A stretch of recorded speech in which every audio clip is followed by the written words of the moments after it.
With God, there is always more. More love, more life, more freedom. Welcome to Zoe's Exploring More with Michael Thompson. C.S. Lewis once wrote, "Our Heavenly Father has provided many delightful inns for us along our journey, but He takes great care to see that we do not mistake any of them for home." Join me and the team as we explore the kingdom together, discovering the deep truths and offering encouragement for the journey. There is always more. Hello, Exploring More podcast friends and allies. Welcome to another conversation between SJ and myself, Michael Thompson. SJ, good to see you, man. Always good to be with you, bro. You got to be loving these hot days of summer. Man, you know what I love is we put up one of those little 4-foot deep pools and you look at them. That is the adult kiddie pool right there. That's exactly what it is, because I jump in right after I mow the lawn or, work outside or whatever, and it's just deep enough just to float around in and then go into the air conditioning. The local squirrels in SJ's backyard, they have an HOA in that pool. Yeah, and, they do. They do backstroke. The squirrel backstroke. Yeah. It's pretty fun. So this is a series that I think we got 4 sessions. Frankly, because the subject of freedom is the subject of the gospel, it's really the critical element, I think, of the gospel. Galatians 5:1, it is for freedom that Christ came to set us free. There's so much in this that I love talking about. I want to experience more and more in my life. And so, welcome to the Exploring More podcast series on freedom and walking authentically, walking in freedom, experiencing freedom. Because it's one thing to be told you're free, but it's a very different thing to live freely. And there's so many implications, SJ, and I want to jump right into one story so we can then start exploring this deeply.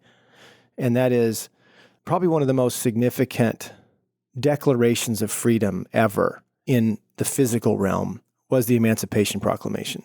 Oh, yeah. Civil War, you might know some of the statistics. I mean, more deaths of Americans, and obviously they're on both sides of the firing. Over the course of the war, it was about 500,000. Absolutely a critical issue. And it wasn't the only issue, but our country was divided. It still suffers greatly under this idea of prejudice and segregation and all kinds of different racial challenges that we are still experiencing, 100 some years later. That's the ploy of the enemy, right? Right. But here's this declaration, here's this vote of those in authority in the country through the president's work in Abraham Lincoln. And here, this group of people that were brought over without consent. Yeah, snatched. They were absolutely stolen from their homes. And then generationally, there's enough time for 4 and 5 generations. So there's people born into slavery, didn't know their freedom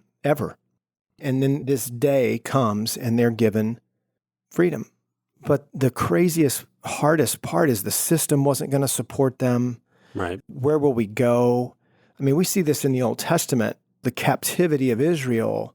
Here's this miraculous deliverance where Moses leads them through the Red Sea and into freedom. And it doesn't take much before the scriptures record kind of the whining and complaining, the grumbling. We were better back. Yeah. At least we had 3 or 2 squares, maybe one, a bed. That somehow this freedom was being sought after, but the hardship in experiencing it is quite another thing. And I feel like this is a big, big conversation of the gospel that we want to explore for our friends and in this conversation about freedom, because this is not easy. Freedom sounds, I'm not going to say it sounds better than it is, but it's harder than it sounds. No question about it. No question about it. And being July, last week we celebrated Independence Day, and independence and freedom are not the same thing. Yeah. Especially when we're talking about in the context of the kingdom, right? We are not independent of God in relationship or of each other, right? So there's multiple levels of difficulty and challenge to freedom. But I think there's a very important component of having a status of freedom versus being in bondage or oppressed I think about the wars in which people were fighting for freedom, but they were actually in service to a ideal. Our military forces were deployed into World War II because people were being tortured, killed, incredibly mistreated. You and I, just a week or so ago, we were in Boston, and moving through our kind of sightseeing tourism things, we come across this Holocaust memorial. Yeah. Right there in the middle of our kind of vacation on Robin and my anniversary, and boom, here's this symbol that invites us to look at what happened to some people and what was written there. I mean, it was a powerful 30 minutes. And then we went and got something to eat. It was just, but oh my gosh, to know that this kind of oppression, this kind of evil exists in our world is a part of why this conversation about freedom is so important. Yeah. And so to be liberated and then to be afforded the opportunity to learn how to live liberated, how to learn to live free, the slaves that were free, the POWs that are free, all the concentration camps and that survived that and then were free. It took such a toll on them, that kind of captivity, that kind of pain and suffering. Well, we have a term for it now. It's diagnosed. Yeah.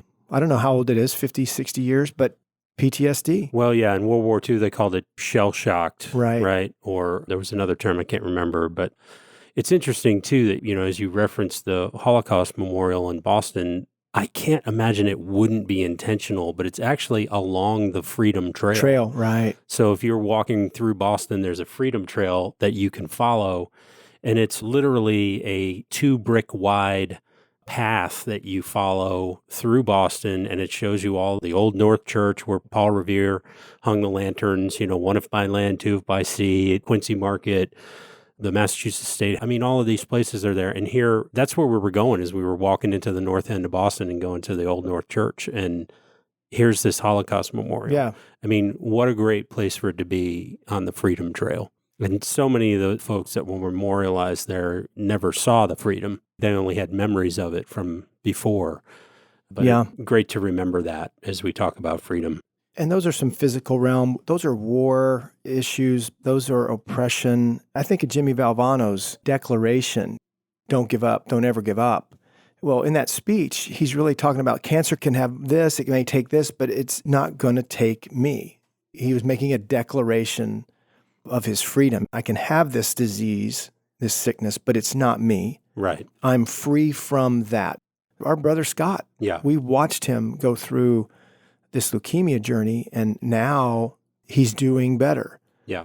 And experiencing better, but he's not yet out of the woods, especially even from the treatment. The cancer may be pretty quiet now or dormant. Yeah, it's in the background a little bit. But there's effects of what he had to endure and go through that he's making his I was with him comeback. this morning and saw the pile of pills. He's like, you want to take half of these for me? Help me out? And Got to be some nutrients in there somewhere. Somewhere. In the plastic, I think, too, part of the reason that, other than the amazing team of doctors that he has had giving him such amazing care at Duke, he never got to a place where he was willing to accept the sickness, the cancer, as his identity. Yeah. So even in the midst of the horrible procedures he went through, I mean, they brought him with a bone marrow transplant down to death and then back to life again, really literally. Never accepted that as his identity. So that's freedom. There's freedom in that. Yeah. So to continue in that, that's another part. That's why I'm saying there's so many. We've just touched on some things, and we want to continue to talk about them. But the idea of identity, being who you are, being who you were created to be, we believe a very unique and significant expression of freedom. Yeah. One of the questions you posed to me in preparation for this, was what is freedom? And we're trying to describe some circumstances in which freedom's very important, but let's try it. Let's see what we can come up with. And I had to go right to the dictionary. It's an easy place to start. Our friend David Burnett, his war name is definition. He loves the dictionary. He loves definition. So I did a David Burnett. I looked it up on Webster, and the quality or state of being free, such as, and this is the interesting part when you start to get to this definition, it's like the absence of things. is what they use to define So what freedom is. Yes. the absence The of absence things. Okay. of necessity, coercion, constraint in choice or action. It's the absence of those things. I think about it being encumbered, really, literally chains. Right. You can't run. Heavy burdens. You can't skip. Mm-hmm. When you're carrying around a loaded backpack that has rocks in it, you're not free. So it really is the presence of something, according to Webster, and freedom is the absence of those things that weigh you down. Here's another great definition: liberation, a synonymous idea of being liberated. Well, again, it's the absence of bondage when you're liberated, right? It says liberation from slavery or restraint or from the power of another. Wow. The whole physical realm, spiritual realm collision here is palpable. The idea that I could be free from the power of another, the false self, sin, the enemy's tricks, temptation, to be free from the power of another. Another word that they use is the quality or state of being exempt. Yeah. Exempt status That's a pretty good status to be in. is if I don't have to do that. Right. I'm exempt. Yeah. Think about college, when you're signing up for those mandatory courses. And if you took AP courses, you maybe were exempt from having to take them. You got an exemption. I don't have to go through this because I've somehow been qualified. I've been given a status of exemption. Right. We have a 501c3. Tax exempt. There's an exemption for the resources that come to Zoe. They don't have to be taxed. They're exempt. That's right. They're free. Free. Yeah. Free. Yeah, I think it's interesting. You started us with Galatians 5:1 is for freedom that Christ has set us free. The next part of that is stand firm then, and do not let yourselves be burdened again by a yoke of slavery. So you've been liberated from this burden. You've been liberated from the bondage. Yeah. Christ has exempted you from having to bear that weight. Come under it. So now, why do you think he says, do not let yourselves be burdened again? Again, Right. yes. Yeah, because it was common, like you talked about, the Israelites, they wanted to pick it back up again. They wanted to go back into slavery. Slaves, after the Civil War, they were generationally born into that. I think of Shawshank and the whole conversation between Red and Andy, and he says, you get used to these walls. It's called institutionalized. These are very, very powerful images of what happens to our hearts and our minds in the spiritual realm, spiritual reality, and why freedom is such a significant and maybe the most significant component of the gospel. If your gospel, listeners, has 4 or 5 colors in the crayon box, you really are missing out on the big crayon box of how colorful the real gospel is. And it's okay for a time. Sin, cross, forgiveness, obedience, those were kind of the colors of the gospel that I knew. And I didn't trade up till I was about 38 into all these colors gave me a freedom when I thought I was just supposed to do it better because I'm not doing it right. Yeah. And all of that brought a very subtle oppressiveness. Oh, that's even a within huge Christianity. Burden. Until you have eyes to see it, though, you're used to it. You're institutionalized. Yeah, we need 10 sessions on this. That's fine. We want to go 10. We can. We have the freedom. That's right. We're in charge. Yeah. I'm thinking about freedom and thinking about the 4th of July again was last week, but it's kind of, people think about July as kind of being Independence Day, Independence Month. There's usually flags down Main Street and all that. It's kind of a celebration of that. So what's your favorite song other than the Pledge of Allegiance? Ooh. That has to do with freedom, with America? Like, do you remember a song you might have heard at a 4th of July parade as a kid or something like that? I think in all the patriotic songs, America, just the way that is depicted in song. And you mean most people know it maybe as America the Beautiful? Yeah. And so that's one. I think it was after 9/11 when that song started entering into the seventh inning stretch. I think it was Yankee Stadium that made it. I don't know. Do they continue to still do that? Yeah, I believe they do. I think they do. Mm-hmm. But I probably didn't know that song until after the event of 9/11. Sure. It just meant more. So to have this invitation to see the landscape of our country and appreciate the freedom that it sings about is an amazing idea. Yeah, so that's probably my favorite. So I think, Michael, mine has to be, and I remember this from, I think probably, if it wasn't kindergarten, it was definitely grade school. Remember My Country, 'Tis of Thee? Oh, yeah, man. Yeah. I love that song, man. I mean, we grew up in the 60s and 70s, so that was still a part of your classroom Pledge of Allegiance. I mean, if your teacher was in that mood, you might sing that. And you might sing it in a school assembly. I remember getting, all of us marching into the gym for whatever was going to be presented. And that could be, hey, everybody, while we're waiting, let's sing. Yeah, let's sing a song. That's right. So we weren't jumping off of the bleachers and pummeling each other instead, right? Yeah. Yeah. Let's take a quick break, Michael, and we'll come back. And when we come back, I want to keep talking about freedom, but let's also talk about the difference between freedom in the physical realm and in the spiritual realm. We'll be right back. Hey, Exploring More podcast listeners, this is SJ, and I just wanted to bring something to your attention really quickly. We have a weekend for women coming up in September. It's Friday, September 6th through Sunday, September 8th, and it's something called the Women's Deepening Weekend.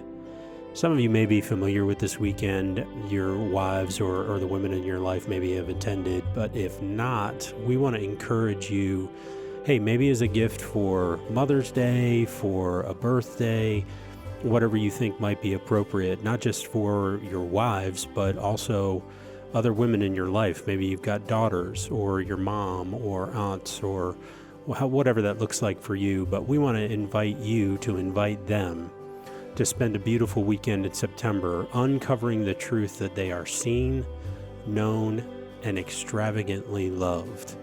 You can get more details about the Women's Deepening Weekend by visiting zoe.org/the-deepening-weekend or visit zoe.org/events to see all of the events that we have coming up in the near future. We hope you'll take the opportunity to invite the women in your life to a weekend away for their hearts. Visit zoe.org for more information. Welcome back, listeners, to the Exploring More podcast. Michael Thompson with SJ, and one of our teammates has joined us in the second half of this first session. It's Tom Benner. And Tom, I will knight you a freedom expert. I'll don you with the title. I think Tom I'll receive that. Tom has worked long and hard, as we have also tried to work with Jesus to get more and more free. Mm-hmm. And so, your question, SJ, before we took the break was, what's the difference between freedom in the physical realm and the spiritual realm? Right. And Tom, just as we were sitting down getting ready to step back in, you had shared something about the internal and how that plays out in the spiritual realm particularly. I want you to just roll with that. Yeah, man. Roll with that. When you think of freedom in the spiritual realm, what is that? Okay. If I was to try to define the difference between the two, the obvious one, the physical realm is very easy to see. You can see when there's slavery or containment or lack of freedom, either through your life, depending on where you're living. And we in America tend to see ourselves as having an inordinate amount of freedom in that regard, where many countries don't, and all over the planet. But in the spiritual realm, the lack of freedom manifests, I think, so much in our ability to exercise our will for good. There is this constraint on us that's been built in through all the forces that are set against us, whether it's dark spirits, evil spirits, or whether it's things that we have absorbed in our day, in our story, that have so much powerful influence on how we receive words from people, how we see things, how we interpret things. Mm-hmm. And I consider that to be the realm where we are most in bondage, especially in America, because we are not free internally. And that's the journey that we promote and that we're all working towards and fighting for, because That's where we live, and that's what we're listening to internally constantly all day long. So I find that that's where most of the work I have to do is located in me, in my mind, in my... All right, we're both just like, okay, wait a minute. There's so many good things so good, Tom. to talk about. Yeah. And one of the things that,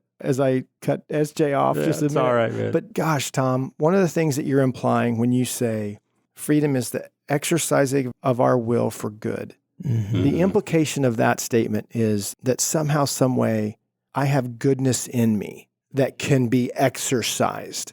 Exactly. There has to be something deposited in me that can be Absolutely. offered, on display, dispensed. And I want to tell our listeners, we've done podcasts on this, the good heart. If you want a few sessions on that, but if Tom's right and actually practicing freedom and living in freedom from the inside, something has to be set free. And that's our hearts, our minds, our souls. This is an internal liberation. And I just want to call our attention to Matthew 12:35, right? Just one passage. A good man brings good things out of the good stored up in him. That's true. And so the transaction that Jesus creates when he enters into our inner being, this place called the heart, gives us a new spirit. The Holy Spirit resides and dwells in us.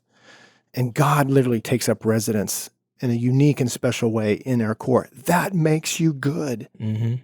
And you don't have to identify with the bad anymore. Right. And that's where we're talking about the freedom trail, right? Mm-hmm. The freedom trail that we talked about in Boston. We have that in our inner being. Yeah. There's a freedom, and it's for freedom that Christ has set us free. And to learn how to live freely is what we've been pursuing for the last decade plus in our friendships and in the gospel, the larger gospel. And I think, Tom, if I could get my will back unencumbered, remember all those definitions from Webster? Sure. I mean, things out of the way that are in the way, impeding, Released from encumbering, bondage. all of that. I could literally live more and more like Jesus. Right. Can we agree in this whole podcast series, the most free being ever? He's the all-time champ. Absolutely. And the same power that raised him from the dead, the same power that he demonstrated lives within us. Exactly. We have to have the equipment, is my point, Tom, to live It's a good freely. point. It's an important point. To exercise our will for good means that something has happened. We can overcome evil with good. Well, it's interesting. I was driving into the tower this morning, and I thought I was prepared for this podcast. I had done some notes and things like that. And what comes across my path, what finds me but this teaching from Graham Cook, who's one of our favorites, right, to listen to. And he's talking about the old man and the new man.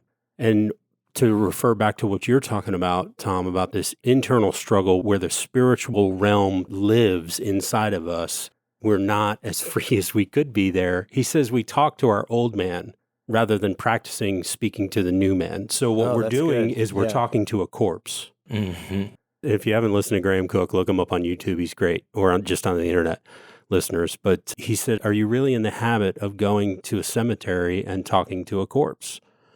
Because that's what you're doing when you talk to and engage your old man. You're talking to someone that's dead.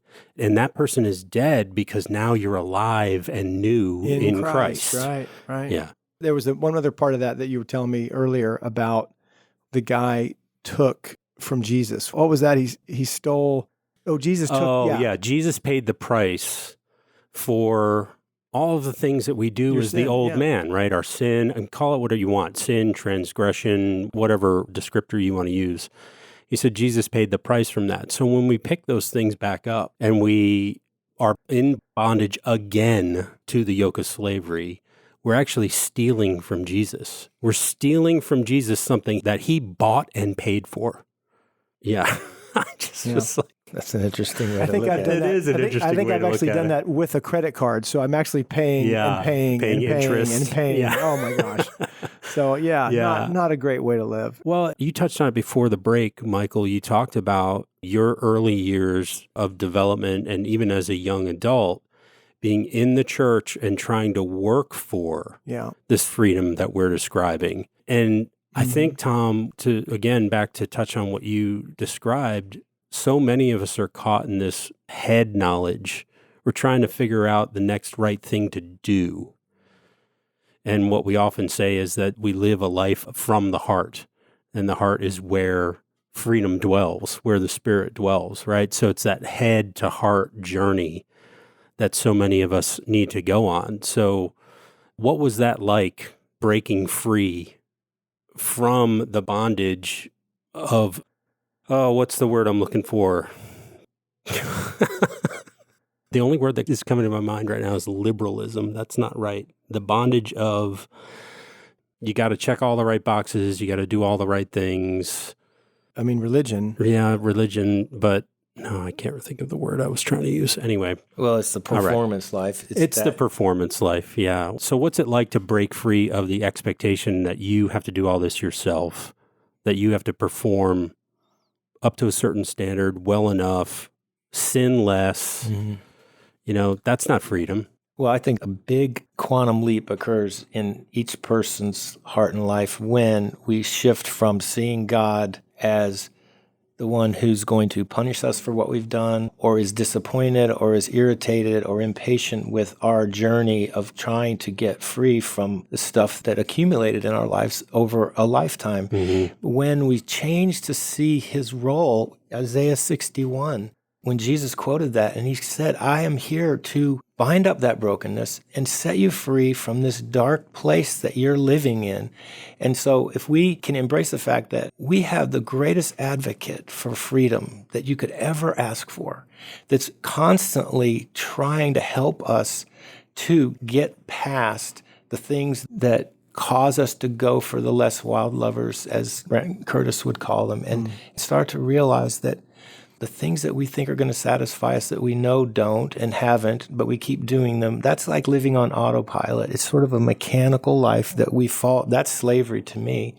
To get out of that, to have the choice, have the presence, to be present enough to exercise your will, rather than just fly off in this direction or that. I mean, how many of us could think immediately of a situation that we were in where we reacted in a way that was not Christ-like and actually did real damage to a relationship or to a situation? Yeah. Do you realize that if we don't have the ability to see any of that, if we want to always project our problems on that other person, then we'll never be able to bridle that a little bit. And it is part of a way of living that in the beginning, it's almost like you have to throttle some of the stuff that wants to come forth. But if there's no in between, it's either you're just full on reacting or you're so passive that you just don't even care. Somewhere in the middle is a moment of choice. And I think more of those moments that we have every day, the freer we are. Yeah. That's how I feel. Well, you've said this before, at Heart of a Warrior weekends and other spaces, but the identification, when you identify with that false self or you identify with that old system, the thing that's easy about the physical realm is, okay, they have swastikas on their uniforms. Yeah, and they're don't. carrying guns, Yeah. and I don't. And same thing with anything that's exercising some kind of mastery over you that isn't good or kind or loving. There's some bondage there, some oppression. But what you're talking about is the invitation, and it's a challenging one for people to see this thing that they should not identify with anymore. That's what the Graham Cook conversation. Don't go rob from Jesus what he paid for and liberated you from. And now I think the training begins in learning how to live free, especially when you've been in slavery. And we love all the stories that help us with this, right? The Matrix, the whole red pill, blue pill scene is about, I'm trying to help you get free, but you have to exercise your will and make a choice. Yeah. And then there's training. One of my favorite scenes is Bagger. When he sees the field. And Juna. I love that too. But literally when it's time for you to lay this burden down. Oh, yeah. You've been carrying it. Long enough now. Long enough. It's not serving you. And it's like we have to come to these intersections of trial, of weightiness. Because, Tom, I don't know a lot of people that do get free that don't have a moment where they actually put a stake in the ground and say, I do not want to live like this anymore. Enough. Enough. Yeah. Yeah. That becomes the first step, or at least the turning. That's exercising your will. Yes. I don't know how to get free, but I don't want this. I think that's when the grace and the mercy and the service of Christ comes to you and says, I'm so glad you said that. Yeah. I can work with that. Let me show you a different way. And it'll take some time, but oh my goodness, this is the idea of, I want to give you your will back. Let's get everything encumbered. And I love what you said just a second ago earlier in your description of, how do we see him? Right. This can be a thing that actually supports the bondage. Oh, sure. How do we see him? How do we see ourselves? Are we identifying with this old man, old nature? That's the legalism that you were talking about, that you experienced again as a child and as a young man. So what I'm hearing you say is, and I've been chewing on this and thinking about this since we decided to do these podcasts, what changes? What does it take to make you decide that, you know what, I'm busting out of this place. I've had enough. Is it a traumatic event, or is it somebody records you when you're blowing up at them, in your temper tantrum that you're throwing? Or is it, Yes. your wife says, Yes and yes. Yeah. I can't believe you just did that behind the wheel of a car, so it's one of those traumatic moments then. I think most of the time it's pain. Yeah. We've experienced pain from our behaviors that are this feedback to make us stop and ask ourselves, why do I do that? Why can't I stop doing that, or being this way, or even thinking this way? And going back to this image of the Father, having the freedom to realize that this is a partnership that we're engaging in. I heard it said this way: freedom is sort of a two-winged bird, and one wing is self-effort and will, and the other is grace. And without the will, the grace can't really do a lot. I haven't seen very often where God will just tackle someone when they're going down the wrong direction. It seems like the prodigal, you have to get to the end of that road and come back. And once you turn back, the whole idea of repentance, the whole idea is, help me, God help me. And I just believe that's where incredible resources get mobilized, whether it's in your prayer life or whether it's a friend that comes along and then is able and willing to be honest with you when they weren't before because you wouldn't listen or you'd get angry. And we all have these blind spots in our lives, but I think a lot of times it's pain, it's embarrassment, it's shame even. I don't want to do that. I don't want to be seen eating at the pig trough. Because we're hiding it. And so once it gets exposed, and that's quite often how it goes, and that's very painful. Sure. But the whole point is that God is so about helping us do this when we're ready. So I'm going to land this session. Let's do that. I think what we just did is set up the next podcast session in freedom, and that is, how does it happen? How does it work? Pain, something happens and you realize you don't want this anymore, or I need help, or I can't do this on my own. Something happens, but then I want to take the next podcast to just dial into how's it happened for us? Okay. How has he met us in those spaces of pain and brought us into more and more freedom? All right, that work? Yeah, sounds good to me. Absolutely. All right, so listeners, thank you for being with us in this part one of what is going to be 85 podcast series on freedom. No, really going to be 4. If you want to engage with us some more, you can look into our podcast series on iTunes and other podcast platforms. There's, what are we at, 55 now? We've talked about some things. You can hear and look at those things, especially the good heart and some of the things that would support even what we're talking about with freedom. But thanks for listening. Share, invite others, pass it along. And if you have any questions, email us at exploringmore@zoe.org. We'd love to hear from you. Yeah, we'll see you next time on the Exploring More podcast. We hope you have enjoyed this episode of Exploring More. The landing page for this podcast is zoe.org/podcast. That's ZOWEH.org/podcast, where you can find the show notes and various platforms to which we broadcast. You can also find us and the Life of More by visiting Zoe on YouVersion Bible app, Right Now Media, our Facebook page, and Zoe on Instagram and Twitter. Remember, with God there is always more, and you were made for more.